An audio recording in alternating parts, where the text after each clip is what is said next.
my God. Okay, let's do it. Let's do it. Let's just do it. Hi, everyone.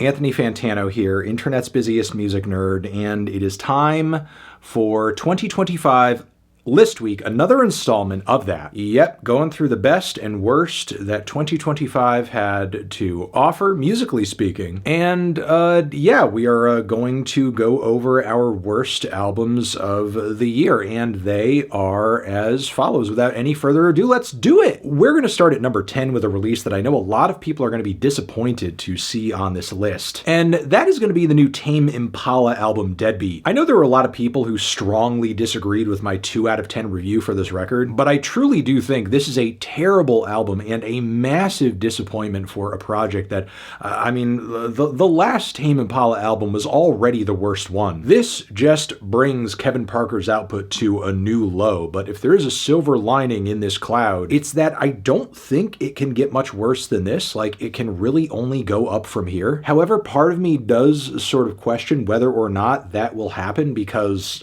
surprisingly, there was actually very positive reception among many fans to this album, to its endless, spacey, entrancing dance beats, to its dreamy production, despite the fact that the songwriting across this record was painfully mediocre. The progressions quickly grow stale on nearly every single song, especially the longest tracks. And routinely, Kevin Parker's lead vocals are pitchy, sour, a little out of key during some very important moments, and it all just leaves the listening experience of this album feeling very daunting, feeling very grating and stressful. Out of all the albums I heard and reviewed in 2025, which there were quite a few, not many have I wanted to be over faster than this one, because it really is a shockingly mediocre representation of all the genres Kevin toys with here. At number 9, I am going to put an even bigger disappointment of an album, and that's going to be the new Jackboys and Travis Scott record, Jackboys 2. An album that was so bad, so mediocre, so forgettable, so useless, so pointless, so thrown together, and so effortless that likely there are people who heard this thing and actually forgot that it came out this year. I even had to remind myself that this thing happened. And while surely there were more offensive albums that dropped in 2025, Jackboys 2's prime sin is just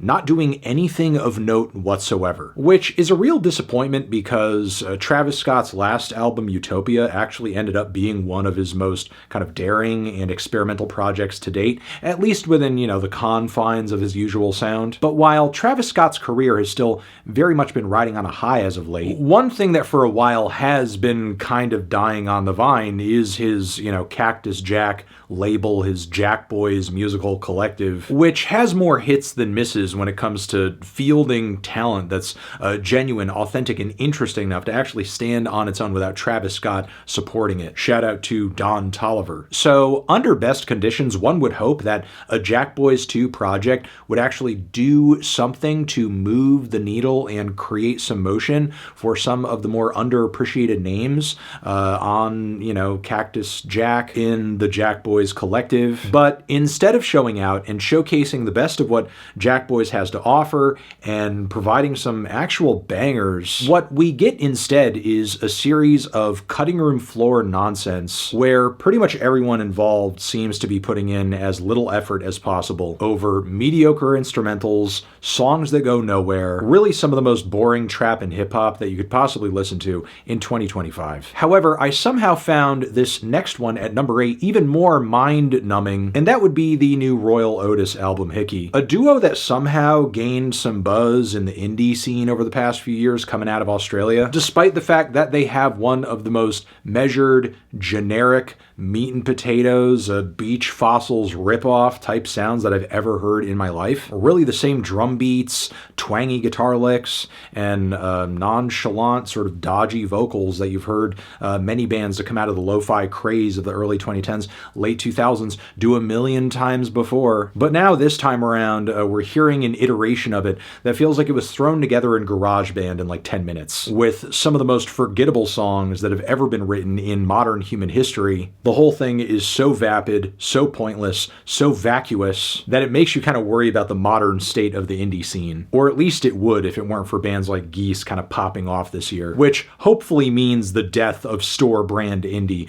for the rest of the 2020s. I'm waiting for whatever this next record is the store brand of to go away too, but that's the new MGK album, Lost Americana. For as bad as this album was, I honestly could not bring myself to put it in the top 5 for worst of the year because there are just worse records. But still, this one is pretty bad, not only due to its like super generic, bland, flavorless pop rock tunes that sound like something out of the late 90s, early 2000s, but like, you know, cooked a little bit too long on high in the microwave. But on top of that, MGK does a little bit of a genre switch once again on this record, because after seeing himself get so much pushback for so long for all of his like pop punk stuff, he's now just like straight up doing pop tunes like the song Cliché, which look, nothing wrong with pop music at its core or going a little bit pop for a release here or there, but unfortunately MGK's very dead, lifeless, monotone voice doesn't really do much for this style of music. You know, pop music historically is pretty bright, pretty snappy, pretty straightforward and catchy, which just doesn't sound great when you're singing over it like this. I don't know, for as cringe as a lot of MGK's pop punk stuff was, maybe that affectation just works better in that context. Yeah, this record sadly is just so mediocre, so disappointing, so weird that it has me nostalgic for peak pop punk MGK. However, at number 6, we have an artist who I will never be nostalgic for in any form or fashion, and that's Morgan Wallen. I'm the Problem is this man's new record, and yeah, I don't know if the case for this album sucking really needs to be made at this point, because I think it's something the internet has already widely understood and accepted for a while now. But, you know, here's the thing. Not only does Morgan pretty much continue to set the tone and standard for the most paint by the numbers, generic, awful, tasteless, cliche, and brainless modern pop country music that you can hear today, but this man had the audacity to drop a record that was 37 fucking tracks long. 37 songs, 37 Morgan Wallen songs in a row, and that's not the deluxe version of the album. If there is more where this came from, please burn it, because we truly do not need it. 37 tracks, goddamn. Do you even like your audience? Because why would you put them through all that? But yeah, not only are the instrumentals on this record pretty soulless consistently throughout the track list, Morgan's voice gets quite annoying too, but even more obnoxious are just all the toxic relationship dynamics, all the religiosity that falls flat, all the crappy glorified behaviors, even well-intentioned commentary like on Come Back as a Redneck does not make sense or is framed in a way that's actually more insulting than it is helpful. The drinking, the bullshitting, the manipulation, I just can't stand this record. Even though it is shorter though, I really did genuinely have a tougher time listening to this next one at number 5. That is Jessie Murph with Sex Hysteria. If I have to listen to this album one more time, I will be in a fit of hysteria. I kind of already talked about Miss Murph on my worst songs list, because yes, 1965 is genuinely a terrible song, but somehow the rest of this record in many pockets is actually worse and showcases, I think, even greater shortcomings vocally and lyrically. Jessie Murph's aesthetic and style and angle conceptually in terms of, like, you know, the pop star vision she's created for herself, it really does confuse me, because we're trying to be this throwback, nostalgic 60s girl group vocalist, but simultaneously be a completely unrepentant redneck. It's kind of like you're hearing all of that smoky Miley Cyrus cigarette voice type rasp, that throaty, nasally tone, but Jessie Murph doesn't even have a fraction of the vocal talent of Miley. I think maybe Meghan Trainor is like the most obvious point of comparison that one could make. You just like grab all of that really watered watered down, shitty pop nostalgia from the 50s and early 60s. But instead of Meghan Trainor, who I will give a bit of a pass here because her record is not landing on this list, Meghan Trainor, for all her flaws, is at least a little bit self-aware. She knows she's making, like, you know, bubblegum pop. Jessie Murph is doing very much the same thing, but I think she and her collaborators have deluded themselves into thinking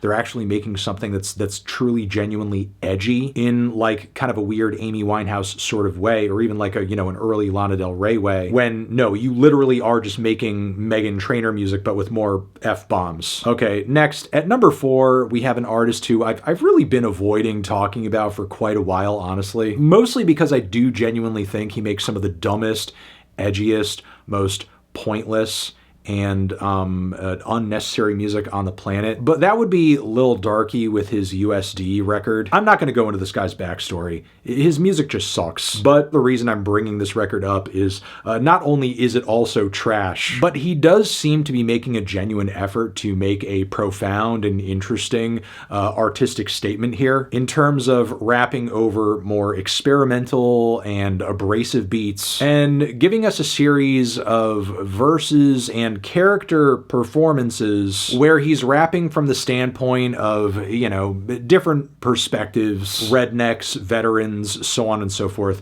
in a very cartoonish, almost like, you know, early South Park sort of way, and painting this weird character portrait of America, which maybe in concept sounds good and sounds mature and all that, but maturity is what this album lacks the most, because what we're hearing with USD is essentially what you would get if mindless self-indulgence made just like a purely political album and did not turn down the edgelord bullshit at all in the process of writing it. So with this record, even with it making as many sort of like, you know, political statements as it's trying to, it never really digs below the surface or gets to anything much deeper than, you know, just sort of like a social nihilism of sorts, where it just mostly concludes that like everything's kind of bullshit. Politicians, the system. While there are most definitely figures who are mentioned and addressed that are worthy of criticism for sure, most of its whining and complaining just merely boils down to rejecting everything, both good and bad, in this kind of performative political edginess that feels more based in being antisocial than being genuinely socially minded. Yeah, this one was annoying, but this next album is double annoying. That would be the new Sleep Token record, Even in Arcadia. Just this absolutely trashy, annoying fusion of metal and pop and R&B that I couldn't really stand on the band's last album. I still can't stand on this record, and I feel like everything I disliked about that LP just kind of continues on with Even in Arcadia, but I can't even really be surprised that that's the case, because, I mean, Sleep Token, for all intents and purposes, with their last record, got a very warm and positive music industry response. Sure, there were lots of people criticizing, and there were very loud detractors and, you know, kind of the music nerd space, and with some music reviews here and there, but for the most part, commercially, that record did very well, and this album did very well too. Streaming platforms fucking love this thing. I mean, yes, I and many others may be highly critical of Sleep Token's very vague messaging, their boring, measured, soulless, bellowing lead vocals, and how flavorless a lot of the metal passages on this record are. But still, that doesn't change that Sleep Token remains to be one of the most popular metal bands out there today, and are seemingly a hit with a lot of music fans who don't even really like all that much metal to begin with. What I'm trying to say is, if only the worst bands in this genre are the ones who are concerned with accessibility, then it's going to be records like this that continue to be the most popular in metal, which is something that I would hate to continue seeing for the rest of this decade. However, this next LP at number 2, I would hate to continue seeing, but also I have a bit of a love-hate relationship with this album, because as much as I dislike it and I do find it painfully corny and cringe and difficult to sit through, it's also very hilarious and obviously on some level self-aware, and even if I do feel like I'm laughing at it for a great deal of its runtime, I'm still laughing. And that would be Kill KARL with Suck on My Album. Suck My Album. Yeah, I mentioned Kill KARL on my worst songs list with, you know, that whole metalhead bitch song, which, believe it or not, is a track that didn't make the cut on this record. And Kill KARL actually manages to come through with, like, 10 more worse songs where he is continuing to pull us down, this rap metal rabbit hole where it's super kooky, super cartoony, edgy, offensive, and zany. He's doing deathcore vocals and rapping and screaming and growling about cheeseburgers and a host of other things. He even throws a few jokes out there about coworker music too, which I do agree. I do think on some level this album should be categorized as such. But the more I hear KARL's music, the more I do actually feel like there is something to his argument that he is a special little guy who does deserve his own categorization beyond just merely coworker music. So I will do that now and say KARL is actually not just coworker music, but Invader Zim branded thong music. Yes, the TV show Invader Zim. If you at all in your drawers in your house own some kind of Invader Zim branded undergarment, this album really truly is for you. Which brings us to our number one album in this list. I've actually seen this record hated as the number one worst record of the year, and I was a little skeptical going into it, thinking maybe it didn't really deserve that spot, because no way, people gotta be overreacting or overstating just because it's easy to kind of hate on this guy. Nobody's going to jump down your throat for saying this is like the worst album of the year. I will admit that. But I do truly think the worst record of 2025 is this like Will Smith album based on a true story. And it's not even for how terrible the rapping and songwriting and unnecessary the songwriting is on a track like Pretty Girls. But also throughout the rest of this album, Will engages in this series of like very weird performances in different characters, sort of like spitting from different perspectives and narratives that are actually so bad and hokey and tasteless.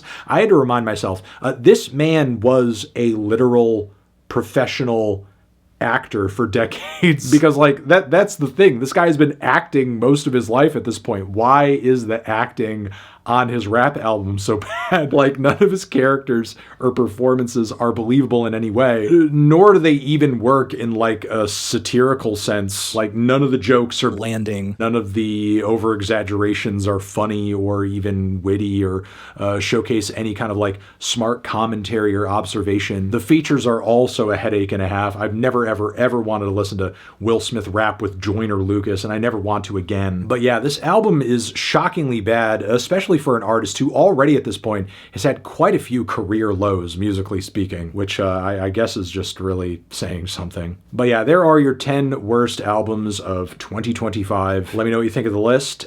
Transition, have you given this album a listen? Did you love it? Did you hate it? What would you rate it? You're the best, you're the best. What should I review next? Hit the like if you like. Please subscribe and please don't cry. Hit the bell as well. Over here next to my head, it's another video to check out. Hit that up or the link to subscribe to the channel. Anthony Fantano, Will Smith, worst albums of forever.